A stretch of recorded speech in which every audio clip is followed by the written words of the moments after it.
Hi, I'm Loretta Rose, and I'm on location here at Troy University Riverfront campus. We're here to meet the new Vice Chancellor that is serving here and serving you. We're going to go inside and meet her and let you know the vision and the mission that is about to unfold here at Troy University. You don't want to miss it because she is a sweetheart and she is a blessing to this community. Stay tuned. I'm Loretta Rose. This is Street Talk, and you're watching it here on cable TV.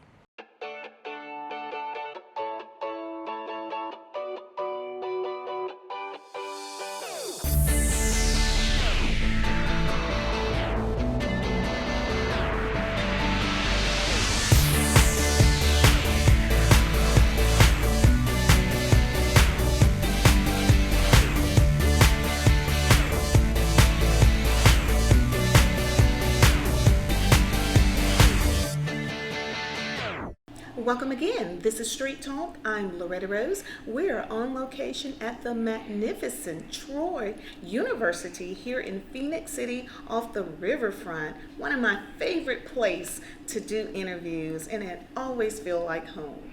But today we have a nice twist to today's show because we are bringing to you the new appointed Vice Chancellor of Troy University. She is a phenomenal woman, and I am so excited to share with you her and her vision, her mission for her time here at Troy University.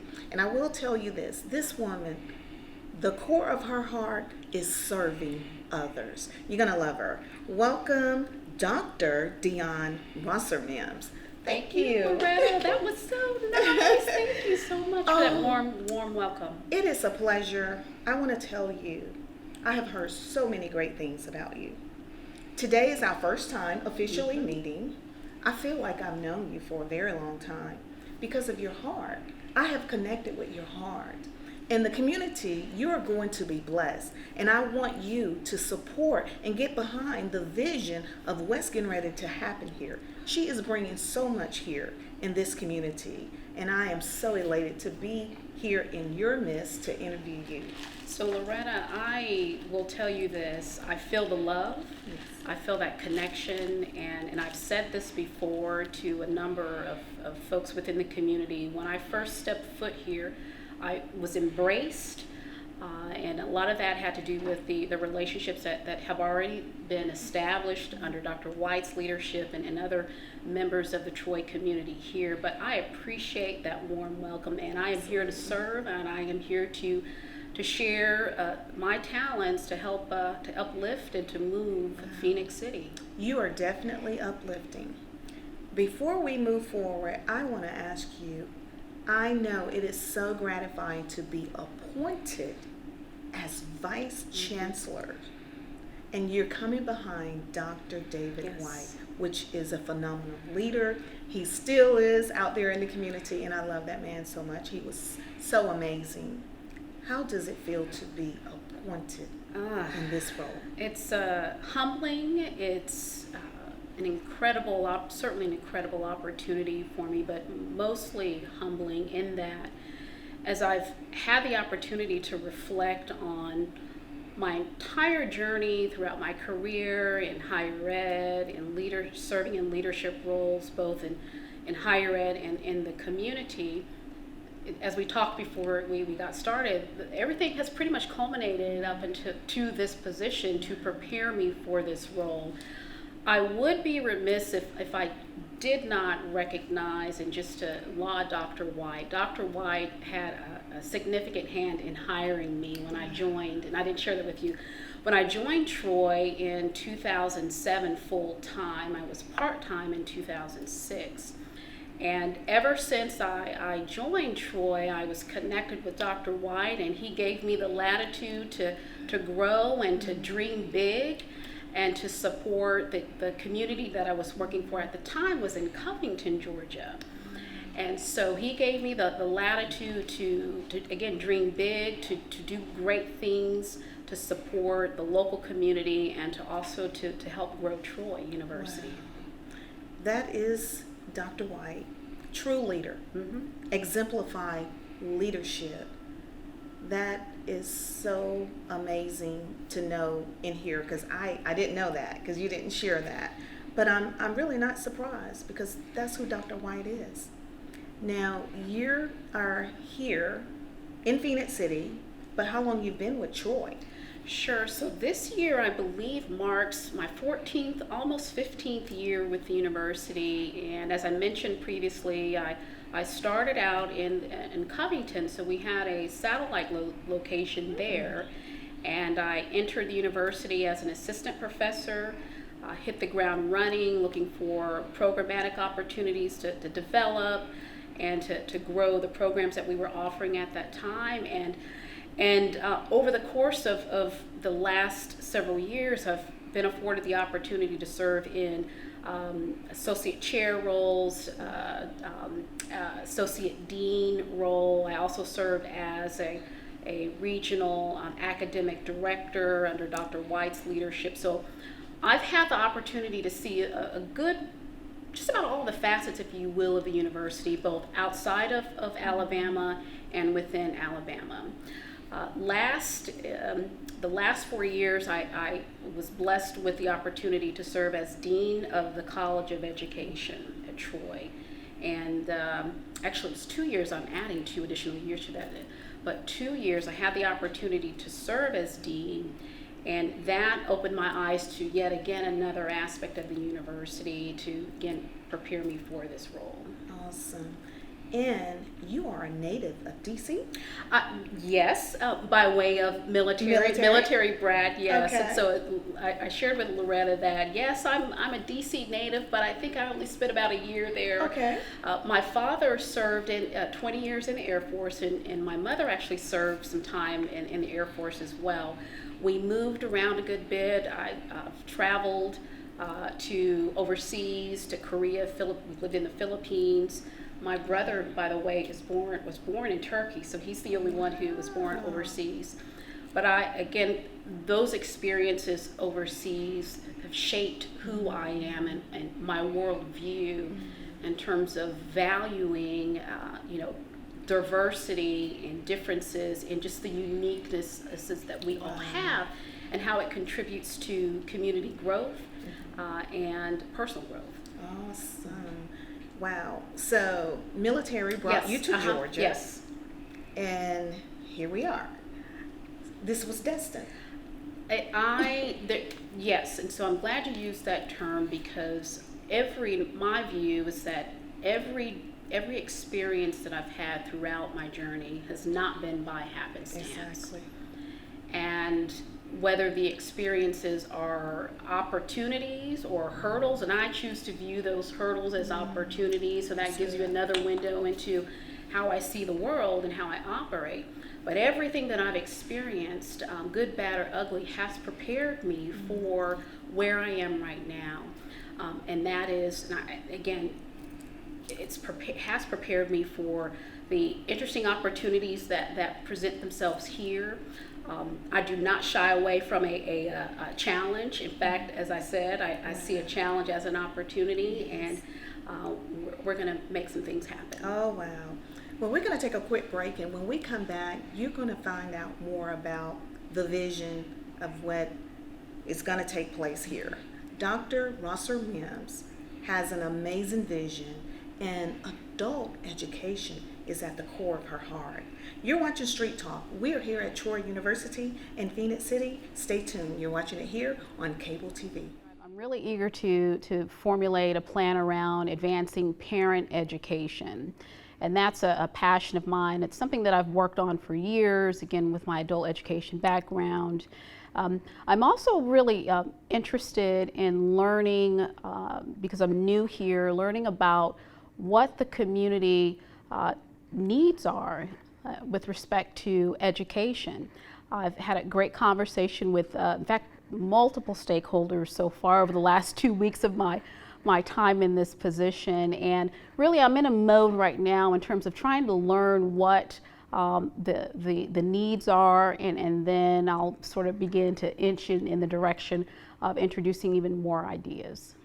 Welcome back. We're talking to Dr. Rosser-Mims, here at Troy University, the new Vice Chancellor. Thank you again for your time. Absolutely. Wow, so as I was looking at your bio, you have served in a range of administrative positions. Would you like to expound on some of that? Sure. So when I joined Troy in 2007 as an assistant professor, within the first, I want to say six months in, close to a year, the leader at the time took ill a bit, and so I wound up serving as an interim site director. So that again, the first within the first year of my employment with Troy, and that gave me a wonderful view into administration that I had not even thought about as a newly minted assistant professor. And then from there on, I continued to advance on the academic rank side. I served as an area director for the Atlanta region. I also served as an academic associate dean, if you will, within the region, and then moved into an associate dean at the main campus, and then dean, and then now vice chancellor. That is amazing. And I think it's important to make clear for those who are not familiar with higher education. So there is the faculty responsibility, meaning you have to publish, you have to engage in serving on committees, and then also teach. Then there's this community engagement piece. And so I was doing all four, and also moving up in terms of administration throughout Troy. I'm also really proud to say that I believe I'm the first African American and person of color to serve as the Senate President of Troy University. And I did that not by serving in a faculty role and living in Alabama. I did that while I was living in Georgia in our global campus arm, and I'm really proud of that. That forced me to travel back and forth between Alabama and Georgia to really learn the community throughout that region, and then also to understand Troy. Again, preparing me for the role that I'm in now. I love it. I see it, how it all connected. It's like pieces to a puzzle. Absolutely. The other thing, Ms. Loretta, that I think it's important to share with the audience is, prior to my joining Troy, I had a host of experiences in leadership, learning how to develop leaders, developing myself as a leader as well, but also working with community groups and understanding the importance of developing leadership at all levels of society. And so I know at some point we'll get to that, but that's pretty much a signature and a very important area that I'm passionate about in terms of uplifting communities. Wow, and I'm looking at, you hold a doctorate in adult education, Yes. a master's in public administration. You are, you don't just hold that diploma or title, you're living it, you're serving it, you're doing it, you are it. So you're Loretta, you're so kind in this way, because I didn't really see those connections, to be honest with you, until I landed the position. And then when I finally took a step back and thinking, okay, how am I going to pull this off? How am I going to be successful? And then what God showed me Yes, ma'am. was that, take a step back, Dionne, and look at all of the blessings, all of the experiences that I was afforded. And yes, you're right, the degrees, even back then, and I didn't realize it, the culmination of the adult education background, which, by the way, wasn't necessarily focused on adult basic education, but understanding how to design curricula, how to design programs, how to teach adults content so that they are able to consume it in a meaningful way and in a relevant way. And then the public administration degree, that's about how do you work in government, understanding how politics affects decision making, understanding policy, understanding how both government and nonprofit worlds, how they are important in order for communities to advance. That is amazing. Also, I'm looking at you have nearly 20 years of adult education experience to include collegiate teaching. Yes, yes. So in along with the teaching experience, again, in a traditional classroom setting, those years include non-traditional classroom settings. Where prior to my time with Troy, I spent a lot of time in many of the counties in Georgia helping to stand up community grassroots leadership programs, helping to teach, to train individuals within their respective communities around leadership, and helping them to understand that they indeed hold the keys to improving their areas. And a lot of times we often look outward and say, hey, what talents do we need to bring in? You probably have the requisite talents within your community, which those talents just need to be developed and recognized and again, developed in the right way. Wow. I really want the community to hear the hearts of Dr. Rosser-Mims, because this lady is a gift to the community. And we need to get behind her and support her with the vision that is about to take place and unfold here at Troy University in Phenix City. Dr. Rosser-Mims, tell us, the community, I want you to share more about your vision, about some of the initiatives that is about to be launched and taking place here. Again, Loretta, thank you for the opportunity to talk to the community about what I'm passionate about, but more so, not even what I'm passionate about. That is, I want to ensure that Troy University and Troy University Phenix City campus, we serve your needs.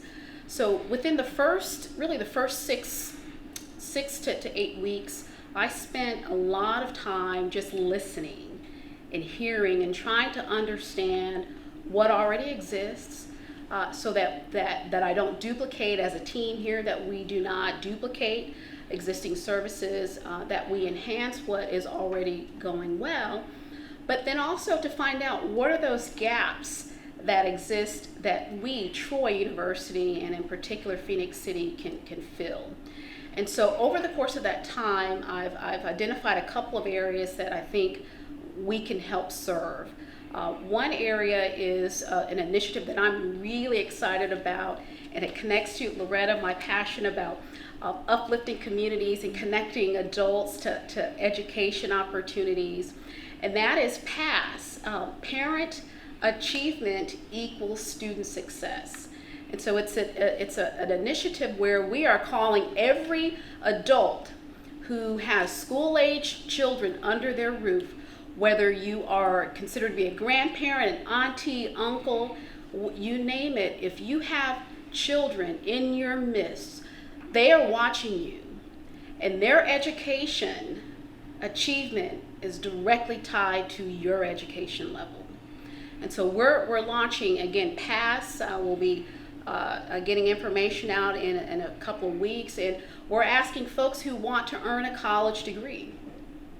And if you're interested in earning a college degree, which, by the way, there's research that suggests that if you hold a college degree, your children or the children who live with you are more likely to be academically strong. They are more likely to graduate from high school, and they are more likely to go on to pursue some form of post-secondary education.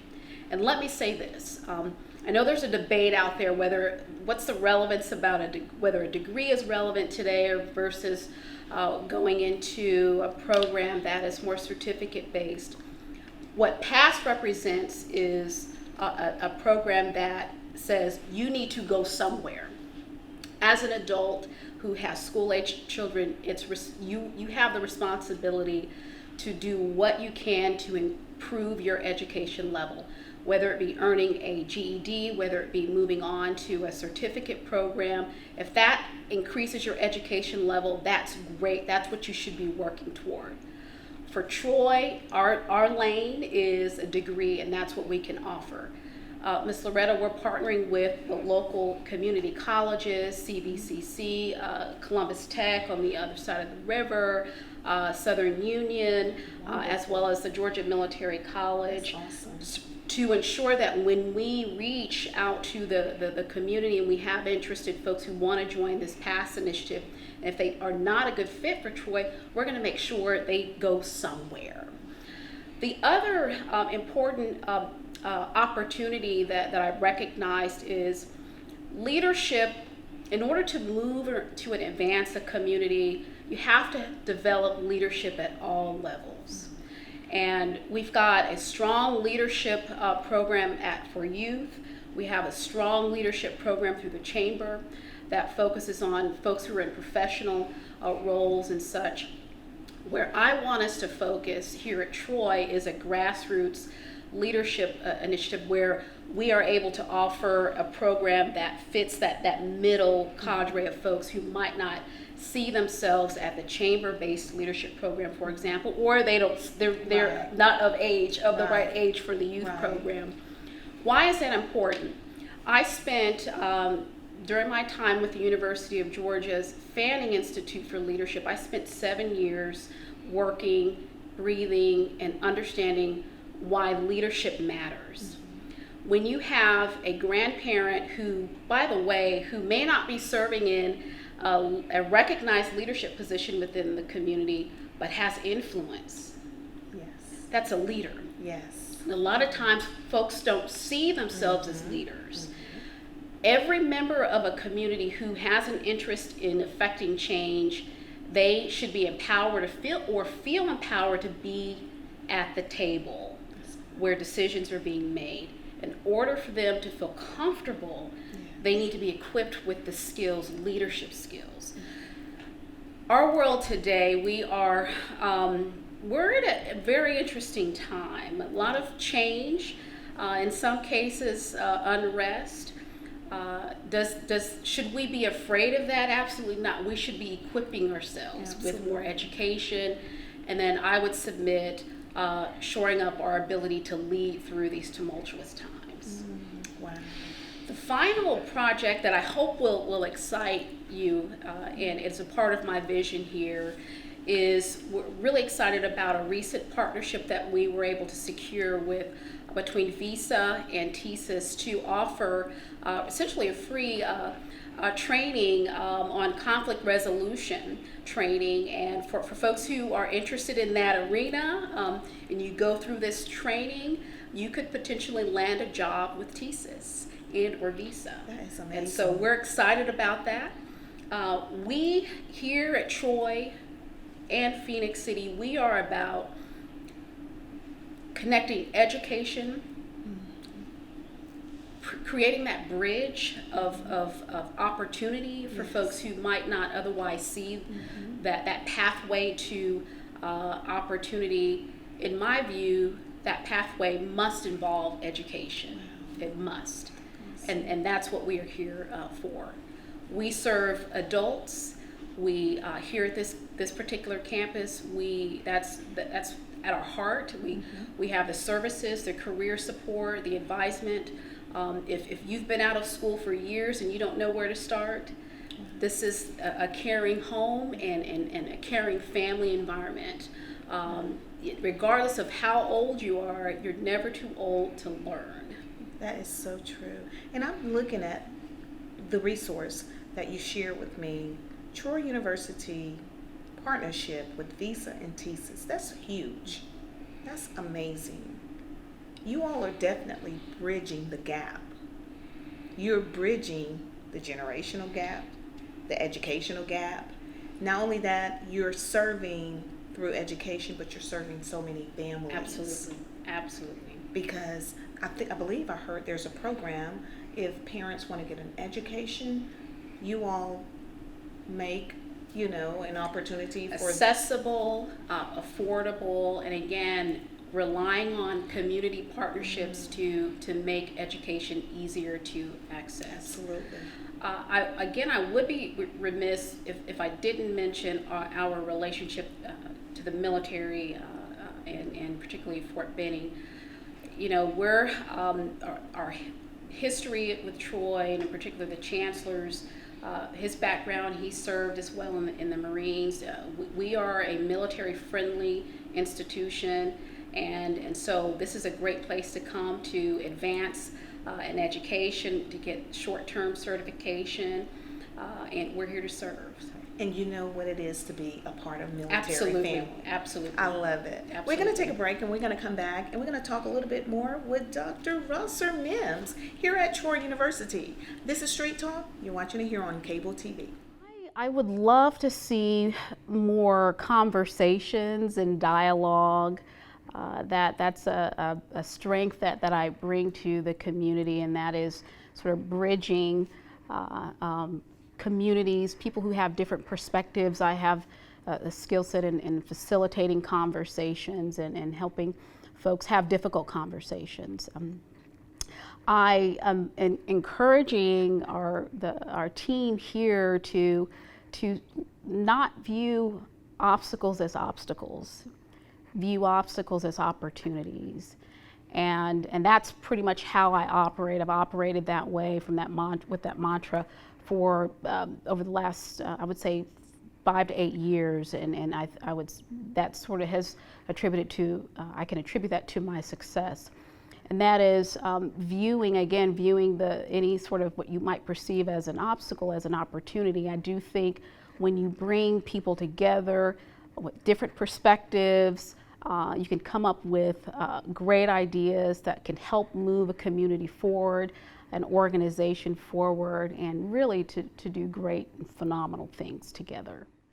And welcome back. We're about to wrap up today's show here with Dr. Rosser-Mims. She is so gracious, and I have enjoyed our off-camera conversations. I really want the community to really get to connect with her, because this woman's heart is just enormous for serving the community. The vision, the plan, the mission for what is coming and being unfold here at Troy University, you want to be a part of it. And again, we must support her and Troy University, because Troy University gives so much to the community. They are pouring out so much and making so many connections and partnerships. Now, I would be remiss if I didn't say we salute you during Women's History Month. Although we are filming towards the end of March, but you deserve it every day. Thank you. And likewise to you as well. Thank you. You are a trailblazer. To talk with her, because you all only gotten a glimpse of her history. This woman has been trailblazing since she's literally was a young adult, a child. And she's very modest about it. And again, her titles, her accolades, her collegiate degrees, what she's doing supersedes all of that. She just doesn't hold it. She is living it. And this community is so blessed to have her. Now, I know she was appointed through Troy University, and Dr. White was very instrumental. And this is coming from me. And Dr. White was very instrumental with appointing her for this role. But having a conversation with her, she is God appointed. That is from me. And I would be remiss if I did not share that, because of the feeling and the connection that I have received in this interview, on air and off air. It is amazing. So, Phenix City, we are blessed, and I want to be able to put that in there before we move forward. So and Loretta, I know you're going to make me cry. So I had to share that. I'm going to get you. I'm definitely going to get you. If I can say this, and you've said repeatedly that Phenix City is blessed to have me. I feel blessed to be a part of this community, and as we talked offline, God placed me here for a reason, and I'm here to serve. Yes, we thank you for accepting the call. Absolutely. We thank you for accepting the call. So, I am super, super excited about what's going to happen, but I want to share this with the community also. You are very passionate about women in leadership development, we have seen. I want you to share more about your international Sure. Oh, vision yes, as well, because yes. this woman is doing things globally and she's sharing it with the community here. This is amazing. So Loretta, thank you for creating some space for me to talk about my international connections. As I mentioned, I'm a military brat. I said that a little earlier, and I've had the incredible opportunity to travel abroad when I was a kid. In my professional roles, I recognized early on that in order for me to be an effective leader, I couldn't just think within the United States. I also had to develop a strong global perspective. Why do I focus on women and promoting women? Because I am a woman. I've gone through, throughout my journey, I've had instances where I was viewed as not being good enough. I was viewed as potentially not having the requisite skills to go into a position when in fact I did, had to work a little extra harder. But women and having representation, and I'll sort of add women and representation in general in spaces where decisions are being made, having a representative group of folks where decisions are being made, regardless of the context, it matters. And so when you have decisions that are being made around women, women should be present. Mm-hmm.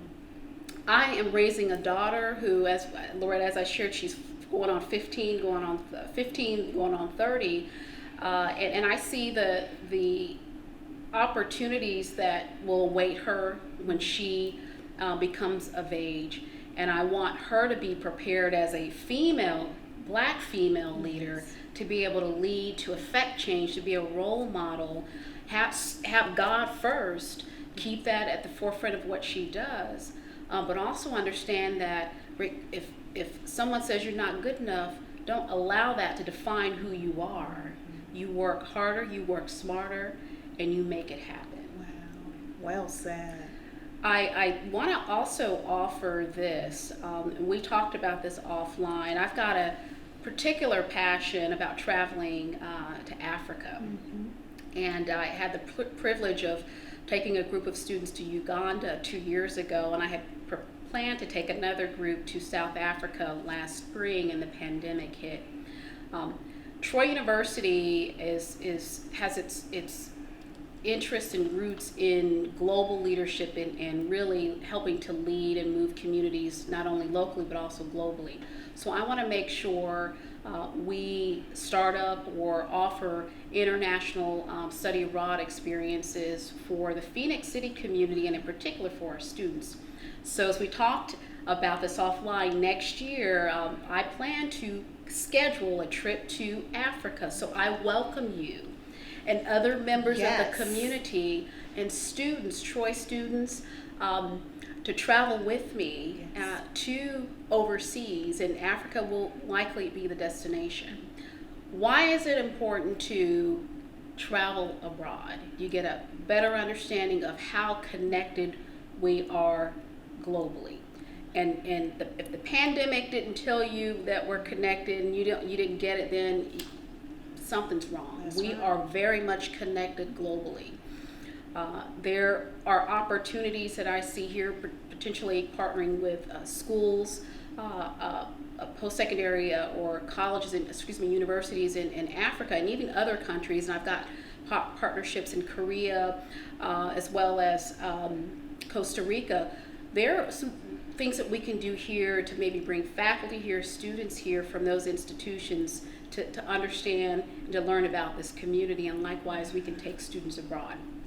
But put your money on it, my money on it. We're going to travel to Africa, provided it's safe, and we're able to do so next year. I definitely want to be on board. Great. Thank you. And this is what the community needs to know. These are the opportunities that are being provided and that is coming here in this community. I love this, and I'm pretty sure the community is elated to hear it as well. This is awesome. And then I might add, you are a Delta. I am, yes. Yes, I know your Delta sisters Delta, are just Sigma, Theta, going off. yes, absolutely. And the Delta Sigma Theta sorority, and just the sisterhood, the ability to network. If you're a part of any sisterhood, it certainly is. It's an important developmental opportunity, important networking opportunity, but also having a particular network of women who understand your experiences. That's what I was searching for, and I found a home. So yes. Beautiful. Well, ladies, you have your Delta here, and they are going to stand behind you as well. And that's what I love about our sisterhood here. We do have a strong sisterhood here in this community, and we want to shower Dr. Rosser-Mims with much love. And you are so gracious. You are so gracious. Now, I want to allow you to speak from your heart as we get ready to close out this interview. And before we do, we want to let people know that if they want to contact you, is that okay? Absolutely, by email, by phone, and I would even be prepared to share my cell number. So either way, I do want to hear from the community. I want to hear from the leaders, residents on, again, what can we do to better serve this community to help advance Phenix City? Now, we will have the email address and Troy University contact on the screen, and I will give you her office number, 334-448-5112. That is here at Troy University. She is open to talk with the community because she wants to know what the community needs. She's ready here to serve you. Wow. Dr. Rosser-Mims, this has been phenomenal. Loretta, I have to please call me Dionne. She's been telling me to call her. Yes. That's her name, Dionne. So please call me Dionne. Rosser-Mims. Yes.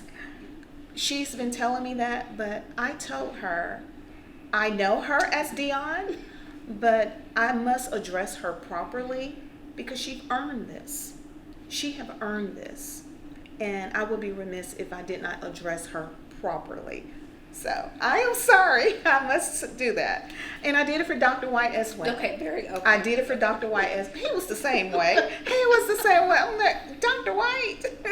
So thank you. We appreciate you. We're proud of you. Thank you. You are a trailblazer, and thank you for paving the way for other women as well, other young girls. Because when they get to connect with you, they're going to see themselves, and they're going to see the possibility of what can be.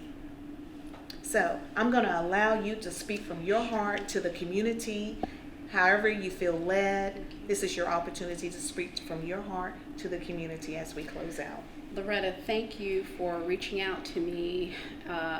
It's been a long time coming since we've had this conversation.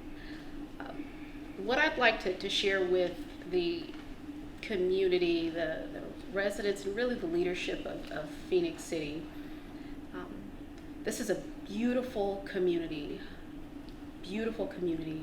and I said this earlier, when I stepped foot into Phenix City, I felt nothing but love, and which said to me, yes, this is the place where God has planted me to, again, use my talents and skills to help serve, to help affect change, whatever the change that you, members of the community, want to affect.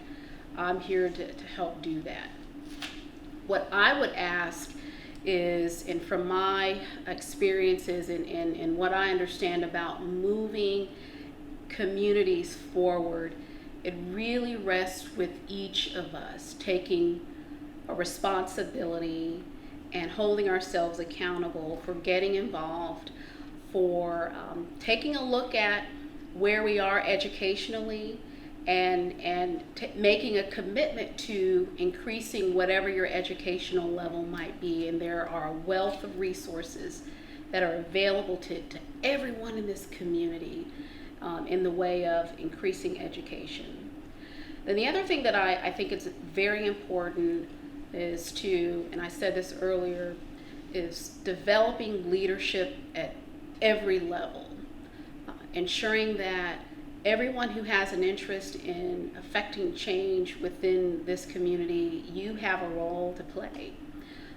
And there are resources available to help you to, if you don't see yourself as a leader, which I might add you are, there are places where you can go to help develop the leadership skills so that you can be an effective member of a decision-making team to take the community where it needs to go.